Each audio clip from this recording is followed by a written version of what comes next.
Исәнмесез, туры эфирда яңалыклар тапшыруы. Студияда Лейсен Ханова һәм бүгенге төп темалар хакында кыскача.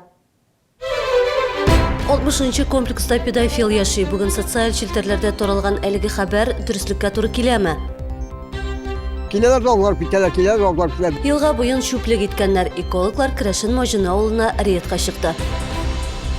3-нче шифаханәдә үй туе ремонттан соң көндезге стационар ачылды. Халыкара сәнгать бәйгесе һәм Бөтен Россия хор фестивалендә җиңү яуладылар. Чаллы йолдызчыклары белән хәбәрчебез очрашты. 60-нчы комплекста педофил яши. Шунда иштәлектәге хәбәр бүген күп кенә социаль челтәрләрдә урнаштырылды. WhatsApp буенча аны шәһәрдәшләр бер-берсенә таратты. 60-нчы комплекстагы йортларга педофил турындагы игъланнар да ябыштырылган иде. Аноним хәбәрдә 60-15 йортында яшәүче Ират 3 яшьлек улын көчләргә теләгән дип языла. Әлеге мәгълүматкә караганда, Ират моңа кадәр үк идәш хатынның балык булмаган кызы белән җинси мөнәсәбәткә кергән омтылган. Берничә ел элек 70 яшьлек хатын кызны көчләгән өчен ирегеннән мәхрүм ителгән булган. Тикшерү комитеты белдерүенчә, дүшәмбе көнне әлеге мәгълүмат буенча җинаять эше кузгатылган.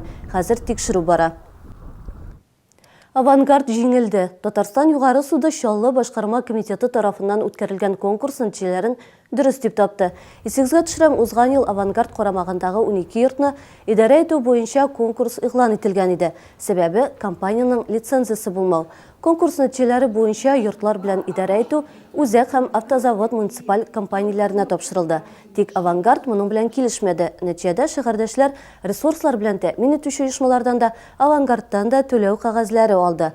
Хәзер исә мәсьәләгә нокта куелды шикелле. Җылылык өчен субсидияләрне дә йортларда яшәүчеләр апрельдән ала башларга тиеш. В настоящее время со всеми ресурсоснабжающими организациями. Бүгенге барлык ресурсларны тәэмин итүче оешмалар белән дә килешүләр төзелгән. Апрельдә шәһәрдәшләр коммуналь хезмәтләр өчен бердәм түләү документы, ягъни квитанция алачак. Крәшен Маҗина авылы янында шүплек барлыкка килгән.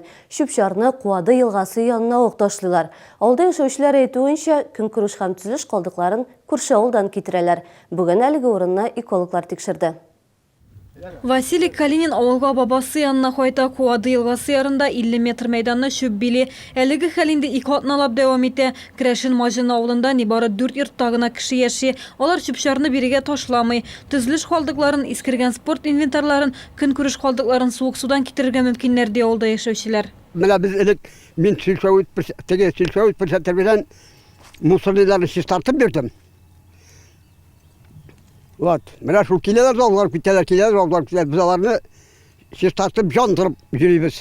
Урынга экологлар чыкты. Белгечләр шүпчар табигатькә зур зыян сала ди. Агым сулар белән шүпчар Куады елгасына эләгә. Елга үз чиратында Мәләкәскә коя. Белгечләрнең кадастр картасы буенча әлеге җир участок Сууксу авыл җирлегенә карый.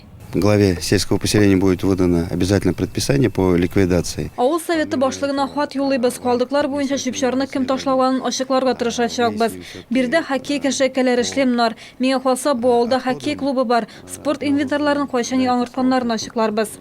Әгәр авыл советы бу урынны шүпчардан арындырмый икән, эшне судка җибәрәчәкләр. Агымдагы ел су зоналарын саклау елы. Шуңа күрә елга күлләргә зур игътибар бирелә. Экологларга шәһәрдәшләр дә ярдәм итә ала. Әгәр дә тыелган урында шүп бушатуын күрсәгез, фотога төшереп, экология министрлыгына җибәрә аласыз. Иң мөһиме гаепләнүчене табарлык булсын. Шуңа күрә фотода машина номеры укырлык булса яхшы. Хәбәр өчен 1500 сум күләмендә акчалата бүләк тә каралган. Гүзәл Шихапова, Ксения Антонова, Ренар Султанов, яңалыклар. 3-нче шифаханәдә үзгәрешләр. Бирдә төзекләндерүдән соң күп профильле көндезге стационарны ачтылар. Медицина учреждениесе төзелгәнгә инде 44 елдан артык. Бер мәртәбәдә капиталь ремонт булмаган. Стационарны да шифаханәнең үз көче белән төзекләндергәннәр. Бирдә капиталь яңарышны кайчан көтәргә соң? Бу хакта алдагы сюжетыбызда карагыз. Көндезге стационардагы үзгәрешләрне иң беренче чиратта пациентлар сизде. Аларның күбесе өлкән яшьтәгеләр. Еллар дәвамында биргә дәваланырга йөриләр. Ремонттан соң шифаханәгә килүдә рәхәт диялар. Күптән йөрдем, искесенә дәгене менә. Монда күчкәч бик матур, бик әйбәт, рәхәт. Электә ятып торадыр, анда кеше күбие. Бер палатада әллә ничә кеше ятадыр. Монда менә бит аерым-аерым. Рәхәтләнеп ятабыз. Күндүзгү стационар 65 урынга есепленген. Палаталарны яңартып кына калмаганнар, процедур кабинетларында жиһазларын алыштырганнар, көп функциялы утыргыч һәм кушеткаларды алганнар. Ремонт алга таба да дәвам итәчәк. Ниһаять 1972 елда ачылган учреждение капиталь ремонт планына кертелгән. В этом году выделено. Быел әлеге максатта 6 миллион 600 мең сум акча бүленде. Хәзер регистратураны төзекләндерүгә тотынабыз. Алга таба үз көчебез белән бүлекләрне ремонтларга да җыенабыз. Будет отремонтирован фасад здания. Бина фасады түбә, кабинетлар төзекләндереләчәк. Көндезге стационарда төзелеш монтаж эшләре өчен 800 мең сум тирәсе акча тотылды. 500 мең сумлык җиһазлар алынды. Стационарда неврология, хирургия һәм урология юнәлешләре буенча дәвалыйлар. Ел дәвамында биредә 2000 артык кешегә хезмәт күрсәтелә. Лисенханова, Алексей Иванов, Яңалыклар. Федераль белем бирү стандартлары кысаларында педагоглар эшчәнлеген ничек яхшыртырга? Бүген педагогия университетында мәктәп бакчаларына, училище күллиятләренә кадрлар белән тәэмин итү проблемасы турында фикер алыштылар. Шәһәрдә 2011-дән 2015 елга кадәр гамәлдә булган программага нәтиҗә ясадылар. Шулай ук яңа программаның проекты да тәкъдим ителде. Моңа кадәр мәгариф системасында укытучылар һәм тәрбиячеләр кытлыгы булса, хәзер исә хәл үзгәрде. Бүген инде сыйфатлы белем бирүче, оештыручы лидер булган хезмәткәр тәрбияләү бурычы куела. Вообще учитель, если не меняется, он приходит к плачевному результату. Укытучы һәр вакыт үзгәреп торырга тиеш, югыйсә ахыры начар төгәлләнергә мөмкин. Көчне каян алырга соң дигән сорау туа. Беренче чиратта классик педагогикада. Коллегиядә хезмәтләрендә яхшы нәтиҗәләргә эрешкән мәгариф хезмәткәрләрен бүләкләделәр. Алар арасында укытучылар, тәрбиячеләр, идарә белгечләре. Бүләкләнүчләрнең берсе 55 ел гомерен балалар укытуга багышлаган Халидә Дәүләтшина. Аның турында сюжетыбызны иртәгә яңалыклар чыгарылышында карарга онытмагыз. Чолының яшь талантлары беренчелекне бирми. Балалар сәнгать мәктәбе укучылары Санкт-Петербург һәм Сочида үз сәләтләрен сынады. Бу шәһәрләрдә халыкара сәнгать бәйгесе һәм Бөтен Россия хор фестивале үтте. Татарстан данын исә шәһәрдәшләребез яклады. Аларның чаллыга әйләнеп кайтуына әле берничә генә көн. Инде җиң сызганып эшкә дә кирешкәннәр. Яшь йолдызчыклар белән хәбәрчебез Айгөл Юнысова аралашты. Җиңү яулаган коллективлар ялы итми. Хәзер алар 11 апрельдә сәнгатьләр мәктәбендә булачак концертка әзерләнәләр. Шолының яшь биючеләре халыкара сәнгатьләр бәйгесендә Варенька һәм Күбәләк милли биюләре белән чыгыш ясады. Мәртәбәле жюри шәһәрдәшләребезне 1000-гә якын катнашучылар арасыннан күреп алып, сәләтләренә зур бәя бирде. Сувенир ансамбле биючеләре өчен бәйге җиңү белән генә түгел, Санкт-Петербург шәһәренә бәйле кичерешләр белән дә истә калачак. Нам очень понравилось. Төнге Питер буенча йөрдек, әлеге хис-тойгыларны онытырлык түгел. Перебирал нас очень сильно волнение. Бәйгедә чыгыш ясаудан бик курыктык, әмма үзебезне кулга алдык. Нәтиҗәдә безне беренче дәрәҗә лауреат итеп таныдылар.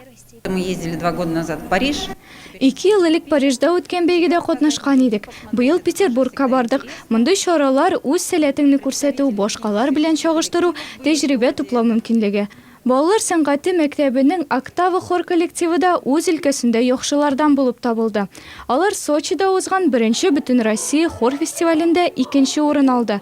Хор җитәкчесе Луиза Җәмилова иң яхшы дирижер булып табылды. Совместные выступления на конкурсах. Төрле бәйгеләрдә катнашу миңа зур тәҗрибә бирә. Яраткан укучыларым җыр сәнгатендә тагын да астара. Иҗади бәйгеләрдә җиңү яулаган коллективлар отчет концертында чыгыш ясый. Ул 11 апрельдә балалар сәнгать мәктәбендә булачак.